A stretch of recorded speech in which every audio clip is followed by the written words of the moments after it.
This is the all-new Citroen C4. The name's familiar, but aside from the badges, this thing shares very little with its predecessor, so it should be much more exciting as a result. The styling certainly is, and there's now the option of an all-electric version with an impressive 217-mile range. Citroen wanted to produce something fresh, a different take on traditional family hatchbacks like a Volkswagen Golf or Ford Focus, and with its SUV stance and coupe-style roofline, it may be just the ticket. It's a replacement for both the C4 hatchback and the quirky C4 Cactus, and promises a lot more personality than the C4, but without feeling cheap. It's aimed at buyers looking at small SUVs like the Seat Arona and Kia Niro, but is it worth your time and attention? From the front, the new C4 takes the brand's latest design language and steps things up a notch. It's a bit sharper, with super slim LED headlights, extra chrome and coloured fog light surrounds. The shape actually reminds us of coupe SUVs like the BMW X4 and Audi Q3 Sportback. Cars like these are hugely fashionable right now, and you can expect some buyers to choose the Citroen on looks alone.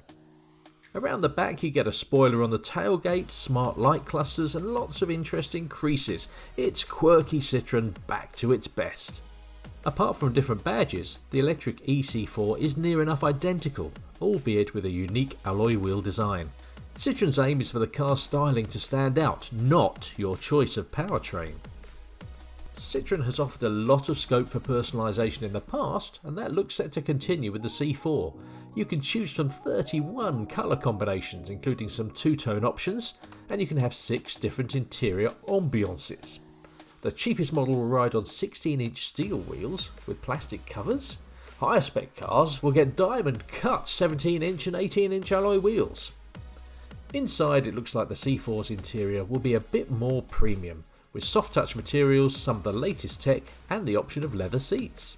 Citroen will continue to focus on comfort rather than sportiness. The company's advanced comfort ethos brings in innovations from an unlikely source, Citroen's World Rally Championship cars. So the suspension has extra damping and the seats are meant to feel like sofas. It could mean potholes and speed bumps aren't so jarring. Perfect for Britain's rutted roads. Tech fans will be happy with the new touchscreen, which is bigger than before and sits on top of a fairly simple dashboard design. You can still adjust the temperature through the touchscreen, but we're really glad that Citroen has installed some physical dials for the temperature and fan speed just below the air vents too. These will no doubt be easier to use while driving, an improvement over recent Citroen, Peugeot and DS models. We'll need to see how much that sloping roofline affects the space you get in the rear seats, but the new C4 will be fairly big compared to rivals, so there should be more than enough legroom in the back. The boot exactly matches a Golf or a Seat Leon, so it looks like there's little compromise to be made for that stylish design. There's also a hidden storage cubby under the boot floor, handy for stashing away valuables or the EV's charging cable. A new platform means the C4 can be had with normal petrol and diesel engines or as an electric version for the first time.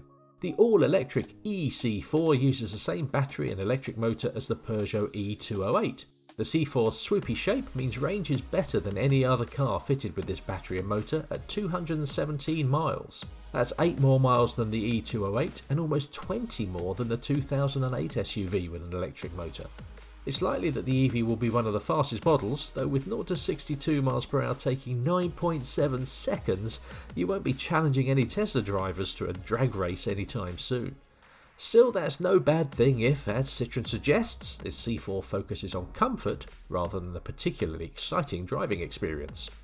Charging the XC4 should be a painless experience, especially if you only top up the batteries at home. On the road, hooking up to a fast charger will top up the battery to 80% in around half an hour. The petrol and diesel engines are taken from elsewhere in the Citroen range. There's a choice of 3 1.2 litre petrol engines with between 108 and 153 bhp, and you'll still be able to buy a diesel engine, which will appeal if you cover more miles than most. Those petrol engines will return about 50 mpg, and the diesel may get as much as 65 mpg. Let us know what you think about the new Citroen C4 and XC4 in the comments below, and head to the Carbuyer website for all the latest reviews, news and advice. And while you're here, make sure you hit subscribe to be the first to see our latest videos.